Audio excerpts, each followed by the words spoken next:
We're going to continue looking at completing the squares as a method of solving quadratic equations. If you remember yesterday, we were in example 3, and first core you were going to do the triads 3b through 3d, and third core you did 3b, but you now need to go ahead and try 3c and 3d. So you can either choose to pause the video and try them on your own, which I highly suggest that you and your partner work through them, and then forward it to the answer. And if you can't get the correct answer, then you go ahead and rewind it and watch or look at my work to see what you're doing wrong. So I'm going to start with 3b. And remember, I changed the middle term to negative 10x. So you can choose, since remember our goal is to get the ax squared, the a to be 1, so we can factor using the completing the square. We are going to want to get rid of that 5 by dividing by 5. So you can do it now or you can do it at the end. So I'm just going to do it now to be done with it. Since all these are divisible by 5, in other words, I want to get this to be 1x squared. So if I divide by 5, if you divide every term by 5, that will stay equal. So you can keep your equal sign. So we have x squared minus 2x minus 3 equals 0. Now we are going to move over the 3. So we got x squared minus 2x equals 3. And we're going to make room for our new x by completing the square here. So remember, to complete the square, it's b divided by 2 and square it is going to give you your new c. So in this case, I made it negative 2. So negative 2 divided by 2 is negative 1 squared negative 1 equals 1. So to complete the square, we're going to put a 1 in that spot. And now, the definition of completing the square is that we get a squared binomial. So we have x minus 1 squared now equals 4. And then, of course, we have to square root to get rid of the square because our goal now is to get the x by itself. So since a square and a square root cancel each other out, we're left with x minus 1 equals plus or minus, and you can take the square root of 4 out there. Since it's the perfect square, you can leave it. I'll leave it on the radical for the step. And then I want to get rid of the negative 1, or subtracting 1, because I want x by itself. So I'm going to add 1 to both sides. So I get x equals 1 plus or minus, I'm going to put 2 there. So I pull this up here. So I get x equals 1 plus 2 and x equals 1 minus 2. So x equals 3 and x equals a negative 1. Now remember, the most important thing is to plug these two values back in, and in this case, make sure they equal 0.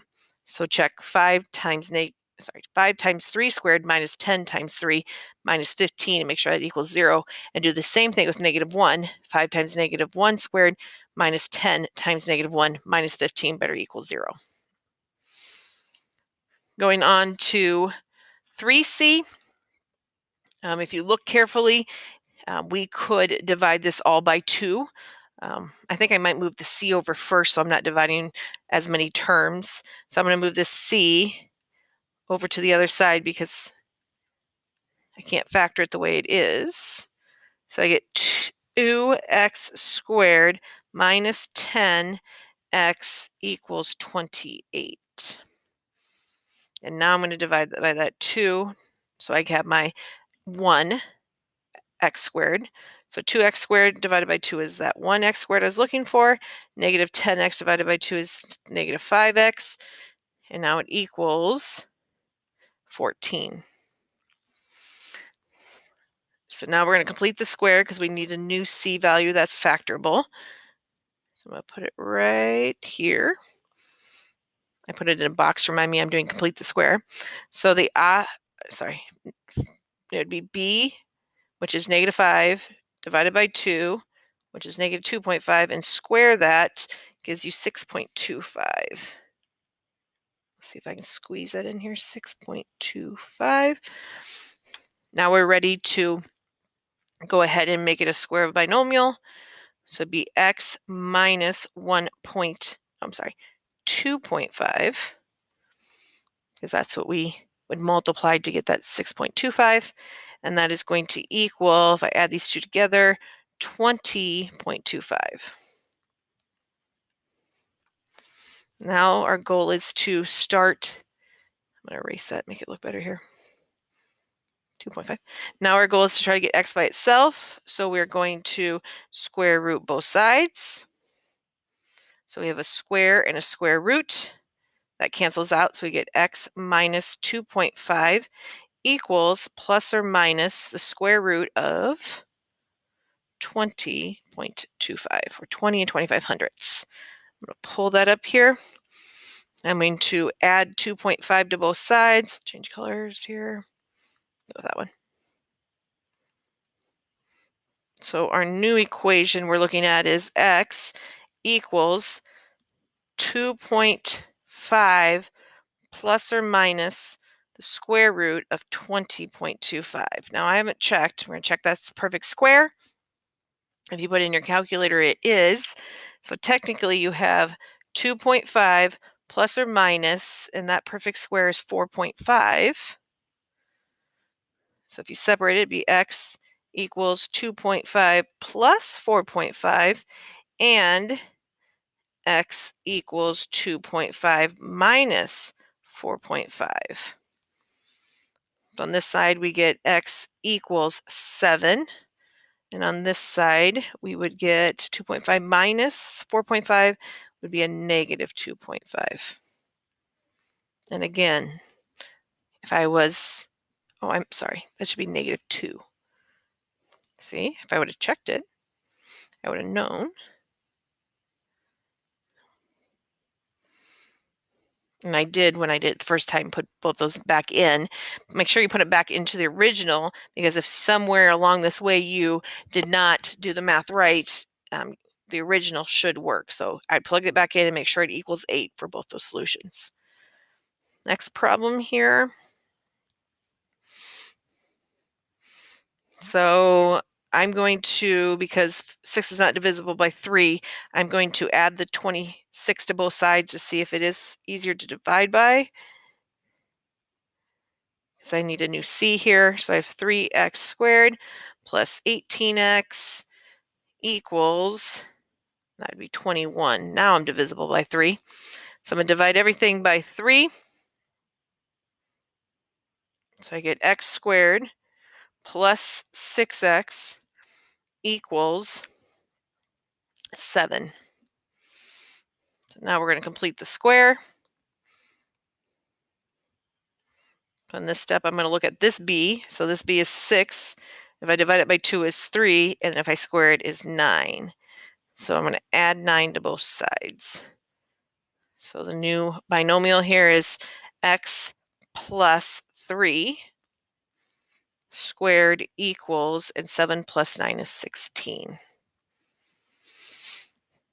Okay, now our goal is to get x alone because we're solving for x. So I'm going to square root both sides here. So the square and the square root are going to cancel each other out, which is x plus 3 equals, and remember, plus or minus the square root is 16. Now hopefully you notice that it's a perfect square, so you can take it out now if you want to, or you can wait till the end. So x, oops, I gotta subtract 3, I'll show that. So x equals negative 3 plus or minus the square root of 16. I'll pull it up here. So we have x equals negative 3 plus the square root of 16, and x equals negative 3 minus the square root of 16. So x equals negative 3 plus 4, and x equals negative 3 minus 4. So on this side, we get x equals 1, and negative 3 minus 4 is negative 7. So these are the problems, remember, where we're completing the square but these are the ones where the a was not initially 1, so we had to work it through, or in other words, divide and make it a simpler problem, so a became 1, and we can solve with them. Now we're going to move on to example 4. And example 4 is using the completing the square to write a quadratic function in vertex form. So just a quick reminder, vertex form is f of x equals a, which is what tells you it opens upward or downward and how wide or skinny it is, and then x minus h squared plus k, where the vertex, remember, was h comma k. So we're going to start with the problem here. Just go y equals x squared minus 8x plus 11. So right now we have it in standard form, and we're going to use completing the square to write it in vertex form. So the first thing I need to do is get rid of this 11 and get myself a new c, because right now factors of 11 will not add up to negative 8. So y minus 11 has to be y minus 11 equals x squared minus 8x. Okay, now I can complete the square and give myself a new a. So b is opposite of 8, or negative 8 over 2 is negative 4, and square that is 16. So I'm going to add 16 in this side and get myself a lot of room. I'll just add 16 in the front here. So on this side we have y, and then 16 minus 11 is 5.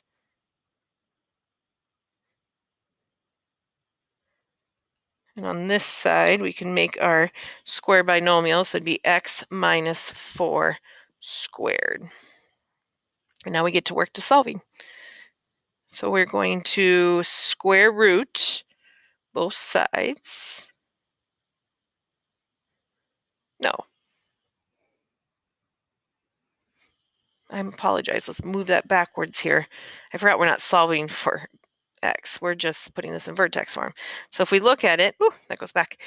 We have a must be 1, which we can tell from the beginning because that's a right there in standard form.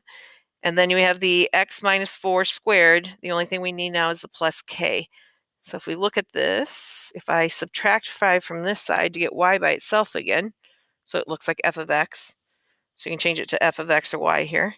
Y equals, a is 1, and then x minus 4 squared, and then minus 5. So this is the vertex form. And you could check in your calculator, you can put this into your y equals 1, this one into your y equals 2, and if they come out being the same amount, or I should say look like the same graph, or if you look at the tables, have the same values, then you know that you have converted your standard form into your vertex form using completing the square. So pause the video and try the next two on your own. Make sure that you check to see if they're right. If they're not, go backwards and watch my math and see where you made your mistake. If they're right, just keep going. So again, we do not want this 3 here because we can't factor the way it is. There's no factors of 3 that add up to negative 2.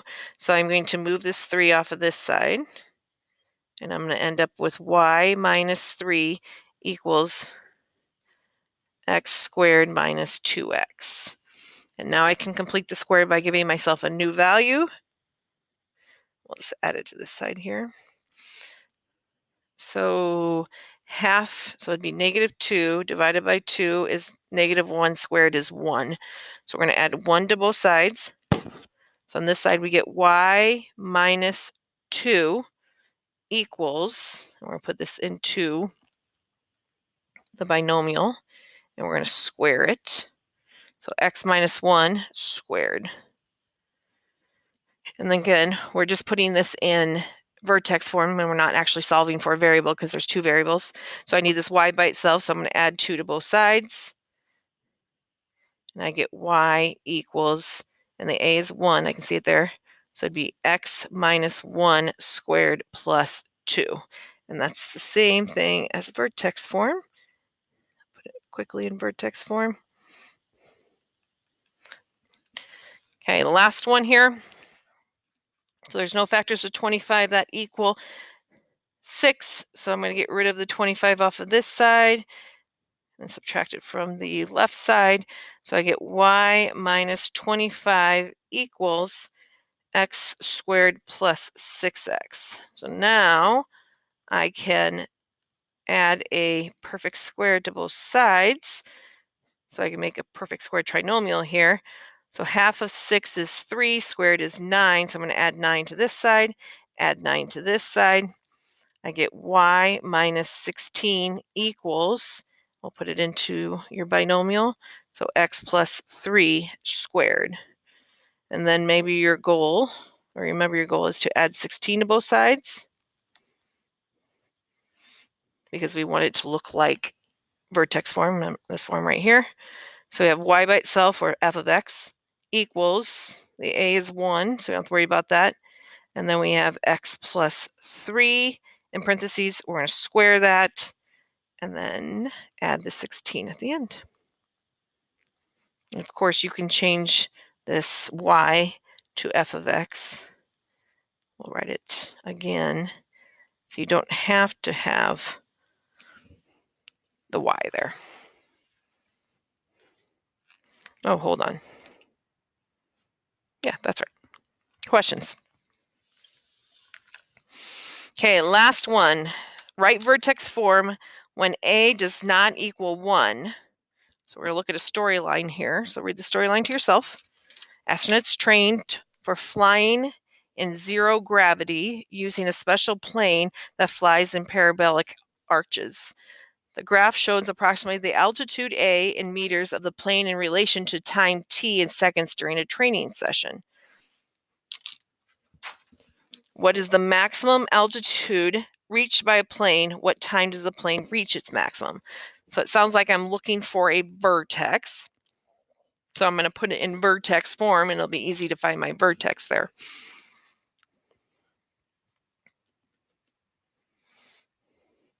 So notice, I know we can do the opposite of b over 2a, but it wants us to write it in vertex form. And this time, since all my a's on the previous problem were equal to 1, now these are not equal to 1.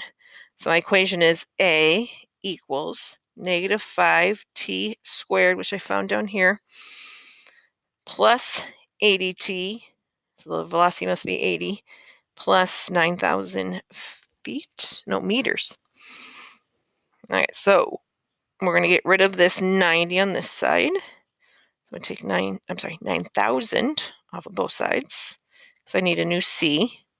So you have a minus 900, 9,000 equals negative 5t squared plus 80t. Now, we haven't had this problem before because we can divide by negative 5, but mathematically that really does not help my issue over here.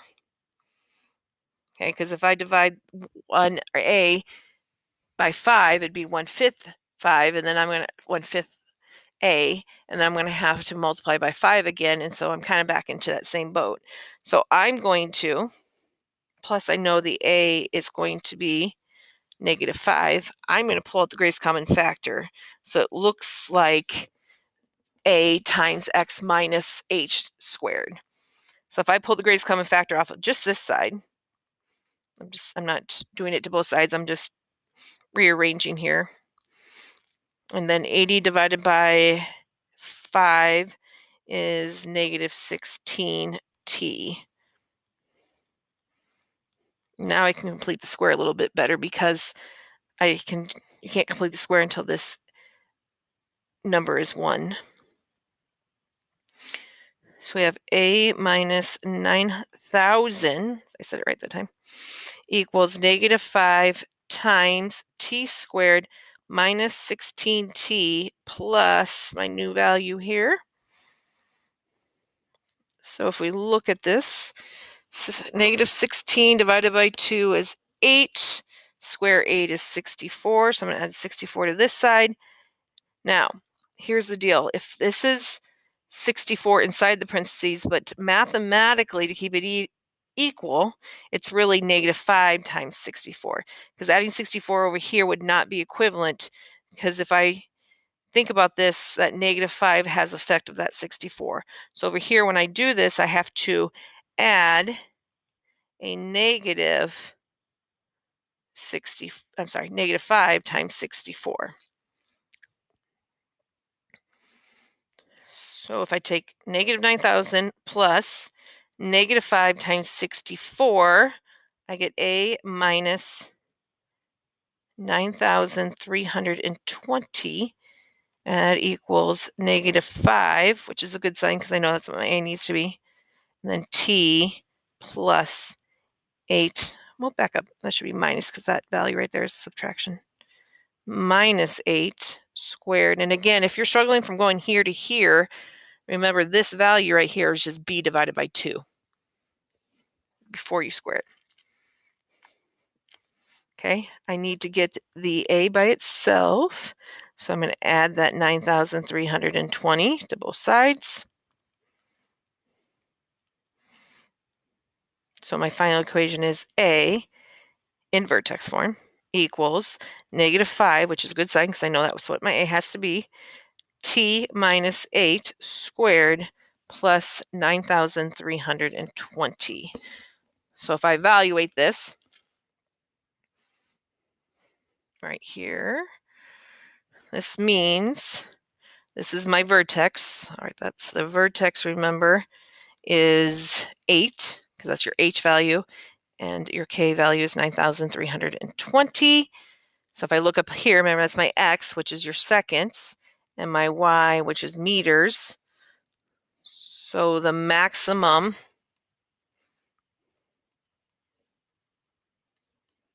altitude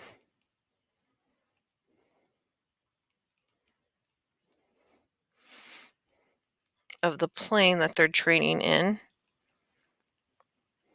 is 9,320, I think it was meters. Yep, meters in 8 seconds. All right, now go ahead and stop. Try it on your own. And then if it doesn't work for you, watch my video. Okay, so this one says find the minimum value. So I don't need the X. I'll get that vertex, but technically all I need is the Y value. So we have Y equals 7x squared plus 168x plus 105. So the first thing I'm going to do is going to take off that 105 from both sides here. So I get Y minus 105 equals 7x squared plus 168x.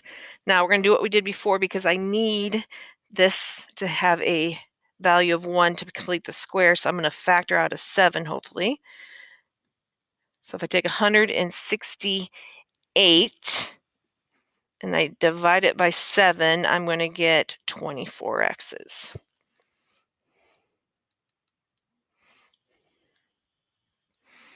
So here's where we're at. So Y minus 105 equals, actually I'll leave that big so I can add that stuff, 7 times x squared plus 24. And now we're going to do our new lovely square so it'll complete it. So it's 24 divided by 2, which is 12, squared, which is 144. But remember, it's really 7 times 144 that I got to add over the side, because if I would distribute out, that value would become bigger. So we're going to add 7 times 144. So put in your calculator, -105 plus 7 times 144, or take 7 times 144 and add a -105, however you like to look at it.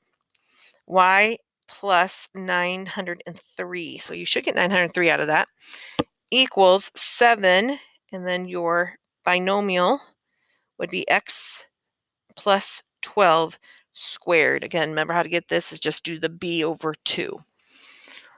I don't want 9.3 I'm sorry, I don't want 903 on this side. I want it in vertex form. So I'm going to take it off of this side, add it to this side, and I'm going to finally be in vertex form. Y equals 7 times x plus 12 squared minus the 903.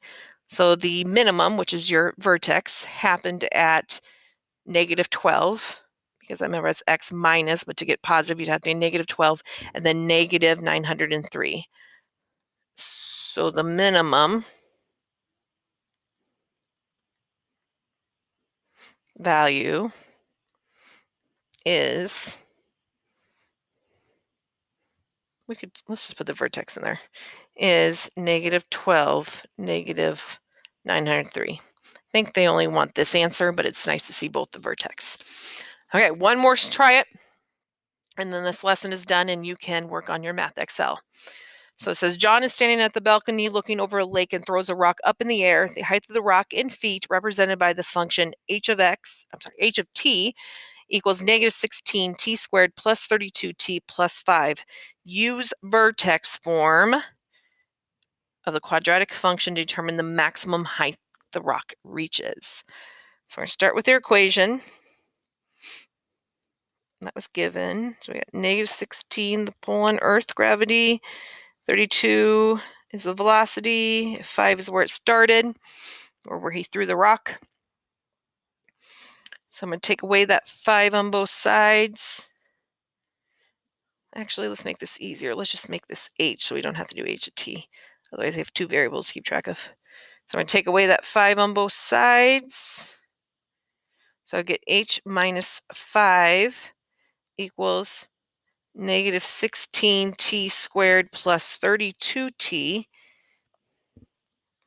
And then again, we want this to be a positive 1. So we're going to pull out that negative 16 because we know that's the a from up here anyway. And we get t squared minus 2t.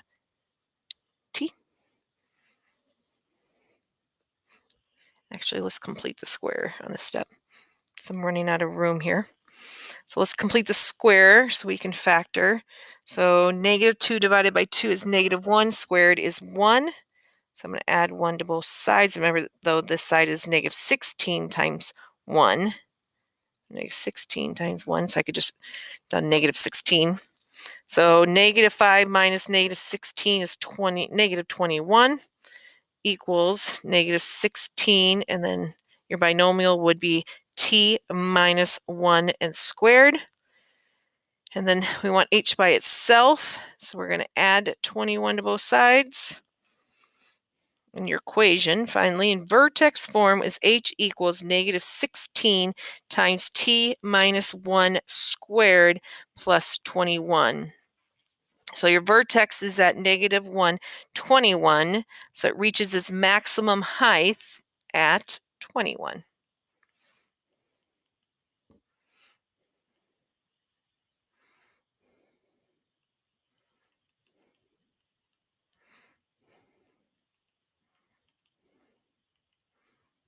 And I think if I look back real quick, feet.